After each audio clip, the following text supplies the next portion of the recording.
ఈ సెలబ్రిటీలు ఏ బ్రాండ్స్ కి ప్రాతినిధ్యం వహిస్తున్నారో తెలుసా? పూర్తి వివరాలకు చదవండి రేపటి సాక్షి దినపత్రిక. వెంకటేష్ గారు, గత ఎప్పుడైతే ఈ ప్రమాదం ఈ వరద ముంచేసిందో అప్పటి నుంచి దీన్ని డైవర్ట్ చేయడం కోసం బోట్లు కొట్టుకొచ్చాయి, బోట్లు అడ్డంగా పెట్టారు, మొత్తం గేట్లు పగలగొట్టాలని కుట్ర చేశారు, నా ఇల్లు ముంచేయాలని చూస్తున్నారు. ఏది బుడమేరు గేట్లు ఎత్తిన విషయం వదిలేశారు, 4 లక్షల మందిని వరదలో ముంచేసిన విషయాన్ని పక్కకు పెట్టారు. ఈ బోట్లు వైఎస్ఆర్సీపీ వదిలిందే, జగన్ వదిలిందే, ఈ బోట్లు వాళ్ళు తయారు చేసినవే రకరకాలుగా చెప్పుకుంటూ వచ్చారు. నిన్న మొన్న అయితే చంద్రబాబు నాయుడు గారు బ్లూ కలర్ చూపిస్తున్నారు. బ్లూ కలర్ ఉందంట, బ్లూ కలర్ ఉంది కాబట్టి వైఎస్ఆర్సీపీదే ఈ బోట్లు. సరే, ఇద్దరిని అరెస్ట్ చేస్తే ఇద్దరు ఆ పార్టీ నాయకులే అయిపోతే ఈరోజు సంచలనాత్మకంగా వీడియోలు బయట పెట్టారు ఈరోజు వైఎస్ఆర్సీపీ వాళ్ళు. ఆ వీడియో ఏంటంటే, కూటమి విజయం సాధించిన వెంటనే బోట్లతో విజయోత్సవ ర్యాలీ తీస్తే ఆ ర్యాలీలో ఈరోజు కొట్టుకొచ్చిన బోట్లు ఉన్నాయి. అందులో టీడీపీ నాయకులు మాట్లాడిన బైట్స్ కూడా వాళ్ళు వినిపిస్తున్నారు. ఏంటి సార్ ఇది? ఇంకా బోట్లతో వదిలేశారంటే మనం ప్రకాశం బ్యారేజ్ పై నుంచి చూస్తే ఆకాశం కూడా నీలం రంగుతో ఉంటుంది. కాబట్టి ఇది అంతా కూడా జగన్మోహన్ రెడ్డి గారి కుట్ర. కాబట్టి విజయవాడ ప్రకాశం బ్యారేజ్ పైన ఇటువంటి ఒక వరద లేదంటే ఇలాంటి ఒక భారీ వర్షం కురిచింది అని చెప్పేసి అని కూడా అనగలిగే సమర్థత ఉన్నట్టు ఆకాశం నీలంగా ఉంది కదా అని అది వైఎస్ఆర్సీపీ ఆకాశం పైన ఉమ్మేస్తే ఏమవుతుంది సార్? నాయకులు ఉన్నారు ఆయన చేతులు, అలాగే ఆయన అనుంగు మీడియా ఏదైతే ఉందో అలా ప్రొజెక్ట్ చేయగలిగే సామర్థ్యం కూడా వాళ్ళకు ఉందని మనం ఒప్పుకుని తీరాలి.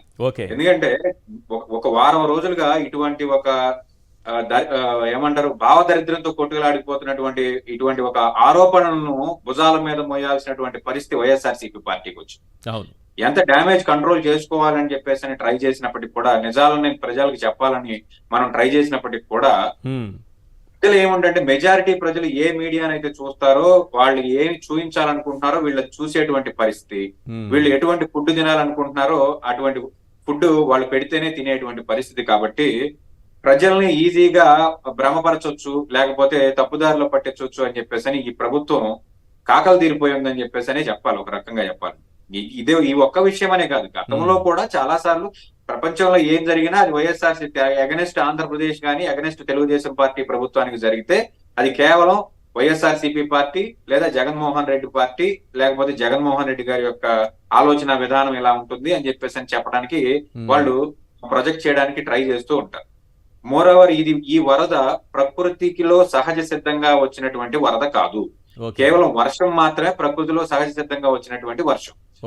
ఇది మ్యాన్ మేడ్ మిస్టేక్ అని చెప్పేసి అనేది ఎక్కడా ప్రొజెక్ట్ కాకుండా దీన్ని బుడవేరు వైపు నుంచి తరలించడం, బుడవేరు వైపుకి ఉన్న లాకుల్ని ఎత్తడం, ఇటువంటి ఈ మిస్టేక్స్ ఏవైతే ఉన్నాయో వీటిని ప్రొజెక్ట్ చేసుకోకుండా మనం ఏదో ఒక తప్పు జరిగిపోయింది, ఇటువంటి ఒక దాని నుంచి ప్రమాదం నుంచి మనం బయటకు రావాలి, అందరం కలిసి బయటకు రావాలి అని చెప్పేసి చెప్పకుండా ఇది అసలు బుడవేరుకి లాకులే లేవు అని చెప్పేసి జగన్మోహన్ రెడ్డి గారికి ఏం తెలుసు? జగన్మోహన్ రెడ్డి గారికి బుడవేరు లాకులు ఉన్నాయా? అసలు బుడవేరు అనేది ఒక వాగే తప్ప దీనికి అసలు లాకులే లేవు అని చెప్పేసి ప్రొజెక్ట్ చేయడానికి ట్రై చేసినటువంటి ప్రబుద్ధులు ఉన్నటువంటి ఆంధ్రప్రదేశ్ రాష్ట్రం.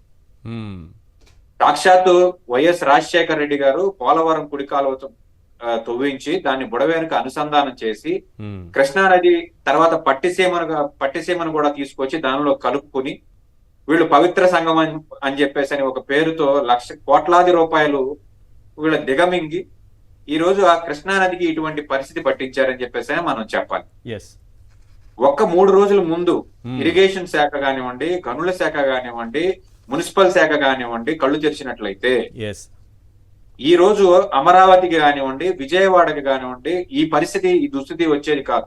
ఈ రోజు ఏదో కేంద్ర ప్రభుత్వ సహాయం వచ్చేసింది, కేంద్ర ప్రభుత్వం నుంచి మనకి విపరీతంగా నిధులు వస్తున్నాయి, లేకపోతే కేంద్ర ప్రభుత్వం నుంచి సామాగ్రి వస్తుందని చెప్తున్నారండి. 6,882 కోట్ల రూపాయలు నష్టం జరిగిందని ప్రాథమిక నివేదిక ఇస్తే కేంద్ర ప్రభుత్వం నుంచి వీళ్ళు తీసుకొచ్చిన నష్టం భర్తీ చేయడానికి ఇచ్చేటువంటి ఫండ్స్ ఏంటనేది వాళ్ళకు కూడా చెప్పలేక తెల్లమొహం వేయాల్సినటువంటి పరిస్థితి.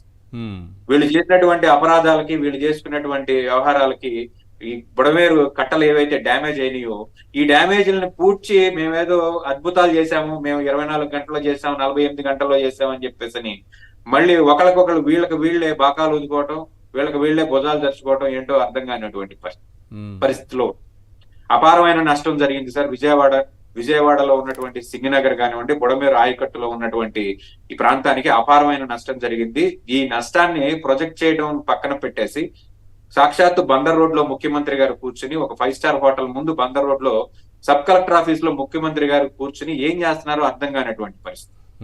ఇటువంటి పరిస్థితి రాకూడదనే కదా మనం వైజాగ్ లో ఒక అద్భుతమైనటువంటి ఋషికొండ వెల్లాన్ని కట్టుకుంది. ఈయన కరకట్ట వదిలేసి విజయవాడ బందర్ రోడ్ లో కూర్చుని విజయవాడ బందర్ రోడ్ ను కూడా బ్లాక్ చేసేటువంటి పరిస్థితిలో ఉన్నారు. ఈ రోజు విజయవాడ చాలా దయనీయమైనటువంటి. ఎలా ఉంది సార్ సిచ్యువేషన్? కొంచెమైనా మెరుగుపడిందా లేదా ఏంటి? అసలు ఏమైంది? 10 రోజులు దాటిపోయింది. కేంద్ర ప్రభుత్వ బలగాలు ఏవైతే ఎన్డీఆర్ఎఫ్ బలగాలు ఏవైతే వచ్చిన తర్వాత కాస్త పరిస్థితి మెరుగ్గా ఉంది, కానీ ఈ రోజుకి కూడా శానిటైజేషన్ లో లోపాలు ఉన్నాయి. తర్వాత వీళ్ళు ఇచ్చేటువంటి, నేను అంటుంది పూర్తిగా వరద నుంచి బురద నుంచి ప్రజలు బయటకు వచ్చేసి సాధారణ జీవనం గడుపుతున్నారు. ఇంకా లేదు. ఇది కనీసం ఇలా ఇప్పుడు జరుగుతున్నట్లు జరిగితే కనీసం ఇంకా 15 నుంచి 20 రోజులు పట్టేటువంటి, ఇంకా 15-20 రోజుల ఇంకా 15-20 రోజులు సామాన్యులు మళ్ళీ వాళ్ళ ఇంటికి తిరిగి వెళ్లాల్సిన పరిస్థితి రావాలంటే ప్రతి ఇల్లుని క్లీన్ చేయాల్సినటువంటి ఒక పరిస్థితిలో ఉన్నాం సార్. అప్పటికే చంద్రబాబు నాయుడు గారు ఏదైనా టీవీ రిపేర్ ఉన్నా, గ్యాస్ రిపేర్ ఉన్నా నేను గ్యాస్ రిపేర్ చేయిస్తానని కూడా చెప్పారు. అయినా 15 రోజులు పడుతుంది గ్యాస్ రిపేర్ చేసిన ప్రభుత్వం. సార్ వీళ్ళ పరిస్థితి ఎలా ఉందంటే ఎక్కడో ఉన్నటువంటి ఆర్టిఫిషియల్ ఇంటెలిజెన్స్ ఫోటోలను కూడా తీసుకొచ్చి ప్రొజెక్ట్ చేసుకుని మేము అది చేసాం ఇది చేసాం, డ్రోన్ల ద్వారా మెడిసిన్లు పంపిస్తున్నాం, డ్రోన్ల ద్వారా నిత్యావసరాల పరిస్థితులు పడుతున్నాం. సాక్షాత్తు డిప్యూటీ సీఎం తోనే వీళ్ళు అబద్ధాలు చెప్పిస్తుంటే ఇంకా ఈ వార్తల్ని ఈయన చెప్పేటువంటి విజనరీ కబుర్లని మనం నమ్మితే మనంత అమాయకులు ఉంటారు. ప్రాక్టికల్ గా ఈ రోజు అన్ని పార్టీల సంఘాలు కూడా పార్టీలు కానివ్వండి, వాళ్ళ యొక్క అభిమానులు కానివ్వండి, ఈ రోజు నేల మీద నిలబడి ఆ వరదలో తిరిగి వాళ్ళందరికీ కూడా సహాయ సహకారాలు అందిస్తున్నప్పటికీ కూడా ఈ రోజుకి కూడా మనం బయటకు వచ్చేటువంటి పరిస్థితిలో లేదు. విజయవాడలో మళ్ళీ వర్షాలు కురిసినటువంటి పరిస్థితి, మళ్ళీ ఇటువంటి వరద వచ్చేటువంటి పరిస్థితి రాకుండా ఉండాలంటే ఏం చేయాలని ఒక దూర ప్రాంతంలో ఒక సుదీర్ఘమైనటువంటి ప్రణాళిక ఏది కూడా ఇప్పటి వరకు క్రియేట్ చేయలేదు. ఇప్పుడు ఈ బోట్ల సంగతి ఏమవుతుంది? వాళ్ళదని తేలిన తర్వాత కనీసం ప్రజా కోర్టులైనా వీళ్ళే దోషులు, ఈ ప్రభుత్వ ఎవరైతే మాట్లాడారో ఎవరైనా కావచ్చు, పెద్ద స్థాయిలో ఎవరైనా ఉండొచ్చు, వాళ్లే దోషులని ప్రజా కోర్టులైనా తేలుతుందా ఈ దృశ్యాలు చూసిన తర్వాత? అసలు తేల్చాలి అనేటువంటి ఇంటెన్షన్ ఉండదు. ఇదేంటంటే ఈ 2 రోజులు 3 రోజులు ప్రభుత్వం మీద పడే ఈ వడగళ్ల లాంటి జడివాన్ని ఏదైతే తట్టుకోవాలో, లేదా ముందు వాళ్ళ మీద గుట్టగాల్చి ఎదుటి వాళ్ళ మీద పడేస్తే వాళ్ళు దులుపుకునే పరిస్థితిలో ఉంటారు, మన పని చేసుకునే పరిస్థితిలో ఉండొచ్చు అనే దాని మీద ఉన్నారు. కానీ ఈ బోట్లు కానివ్వండి, ఆ కాకినాడలో పట్టుకున్న బియ్యం వ్యవహారం కానివ్వండి, ఇటువంటి ఏవి కూడా ప్రూవ్ చేసే పరిస్థితి లేదండి. ఖచ్చితంగా ఈ బోట్లు కూడా మ్యాన్ మేడ్ మిస్టేకే సార్. ఇదేంటంటే ఇది ప్రభుత్వం యొక్క వైఫల్యమే కానీ ఆ బోట్ యజమానులు కాదు. వాళ్ళు ఏ పార్టీకి సంబంధించిన వాళ్ళైనా అయి ఉండొచ్చు. వాళ్ళు వైఎస్ఆర్సీపీ అభిమానులే అయి ఉండొచ్చు, సబ్జెక్ట్ టు కరెక్షన్ వాళ్ళు తెలుగుదేశం పార్టీ అభిమానులే అయి ఉండొచ్చు, కానీ వాళ్ళ తప్పులేదు సార్. వాళ్ళ తప్పులేదు. ఇంత భారీ స్థాయిలో ఇన్ని లక్షల క్యూసెక్కుల వరద కృష్ణా నదిని తాకబోతుంది అని చెప్పేసి ముందుగా ఎవరండి కమ్యూనికేట్ చేయాల్సింది? ఇరిగేషన్ డిపార్ట్మెంట్ చేయాలి. శాండ్ కి సంబంధించి ఇప్పుడు వీళ్ళు భారీగా ఇసుక నిల్వలు దోచుకునేటువంటి ఒక కార్యక్రమంలో, ఈ వరదల కార్యక్రమంలో కూడా శాండ్ బోట్లను అలా నిలబెట్టినప్పుడు కన్సెంట్ డిపార్ట్మెంట్ ఏదైతే ఉందో గనుల శాఖ మీద, ప్రత్యక్షంగా గనుల శాఖ మీద తక్షణం చర్యలు తీసుకోవాలి, బోటు యజమానుల మీద కాదు. కృష్ణానది రివర్ పైన ఇటువంటి బోట్లు, ఇంత భారీ బోట్లు నిల్వ చేసినప్పుడు దాని మీద ఒక వరద వస్తున్నప్పుడు ప్రైమరీగా తీసుకోవాల్సినటువంటి భద్రతా కార్యక్రమాలు ఏవి తీసుకోకపోవటం వల్ల ఈ బోట్లు ఆ వరదకి కొట్టుకొచ్చి ప్రకాశం బ్యారేజ్ ని డ్యామేజ్ చేయాల్సినటువంటి ఒక పరిస్థితి ఏర్పడింది. కానీ ప్రభుత్వం నుంచి సమగ్రమైన నివేదికలు, సమగ్రమైనటువంటి హెచ్చరికలు ఉంటే ఆ బోటు యజమానులకు కూడా ఏముంటుంది సార్? అఫ్ కోర్స్ వాళ్ళు అయితే టీడీపీ అయి ఉండొచ్చు, వాళ్ళకి మాత్రం ప్రకాశం బ్యారేజ్ మీద ఆ నీటి మీద బతికేవాళ్ళు సార్. వాళ్ళు కూడా వాళ్ళేం ప్రకాశం బ్యారేజ్ ని డ్యామేజ్ చేయాలని చెప్పేసి ఎవరో కూడా ₹1 కోటి 50 లక్షల మధ్యలో ఉంటుంది ఆ బోట్ ఖరీదు. వాళ్ళు బోట్లు తీసుకొచ్చి ప్రకాశం బ్యారేజ్ చేయాలనే, ఏదో డ్యామేజ్ చేయాలనే పరిస్థితి ఉండదండి. కాకపోతే ఇక్కడ ప్రత్యక్షంగా మనం గమనించవలసింది ప్రభుత్వ అధికారులు, ప్రభుత్వం యొక్క మొద్దు నిద్రని మనం చెప్పాల్సినటువంటి పరిస్థితి ఉంది. వీళ్ళు సరైన సమయంలో సరైన అవగాహన, సరైన హెచ్చరికలు ఇచ్చినట్లయితే ఆ బోట్లు ఖచ్చితంగా ఒడ్డుకొచ్చి నిలబడేవి. రైట్.